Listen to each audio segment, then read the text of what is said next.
Why do you think things ended the way they did with Dez and the Cowboys? It's just the evolution of life that takes place. It doesn't matter who you are. Eventually your career is going to move on from somewhere, and it just happens. And, I think eventually he'll get somewhere. I think people were surprised. They thought, once a Cowboy, always a Cowboy kind of a thing. No, I agree with that. But listen, Jerry is loyal, to all the players who play for him, especially people who have done well for him. And that's why you love him as an owner, because you feel like he really does love what you did for him. There's a coldness to the NFL. There's a coldness to just moving on from players that you see all the time.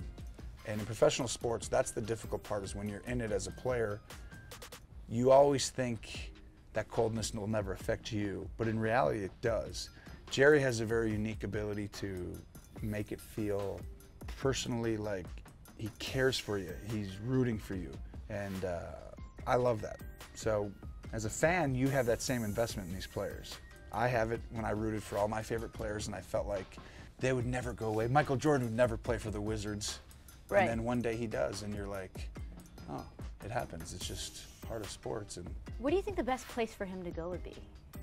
You can go anywhere. I mean, to a great quarterback, for any receiver, they don't have the ball in their hands. They need help. For sure. And if you get with someone good, then some receivers are going to have a much better career than somebody else who's probably more talented but with a lesser quarterback. Is the preseason too long? I think eventually they will go to 2 games. I just don't think... things like that always take something else. In other words, if they're going to do that, the owners are going to get a game or 2 in the regular season. Are you in favor of Jerry's proposal of 18 regular season games and 2 preseason games? No, I would be indifferent. As a player, I really didn't care. Football's football. You play until there's no more football. And I think that you're going to see less and less players playing in the preseason if there's 4 preseason games as the years go by. It's funny because in college they don't have any preseason games and they both show up. Now you need to evaluate young players, and so you want them to play more in the preseason. No one gives you anything special for winning this preseason game. Yeah. So you don't really want to risk your players, but there's a fine line. It's like, do they really improve and get ready for the regular season? Are they better on day 1 in the regular season because of all this time? That's what would be the part I'd like to find data on, I guess.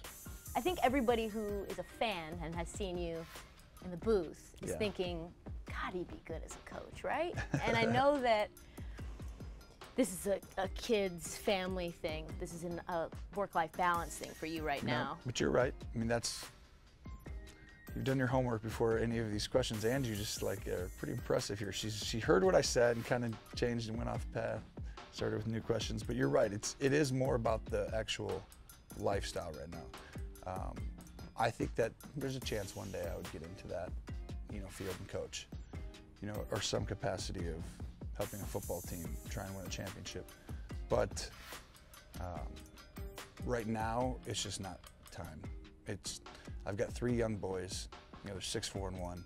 When you go into coaching, you're committed, and I would never do something that matters halfway. And if I do that, you're gonna want to win, and you're gonna want to give everything you got for it. So right now, I'd rather give all that time to those boys and the family, because they're gonna grow up real fast, and you're gonna look back one day and be like, I could have made the choice either way. It just seems selfish, really, right now to make that choice to go do that when they are so excited for Dad to come home and do nothing but play and hang out and. But you have the itch, right? Kind of Gruden had the itch when he was in the booth, and you could tell he wanted to be out there, sort of. Yeah, I think you always want to be in the mix, but I have that a little bit right now with, being an analyst and playing golf. I scratched that competitive itch that I thought was going to be the hardest part about retirement.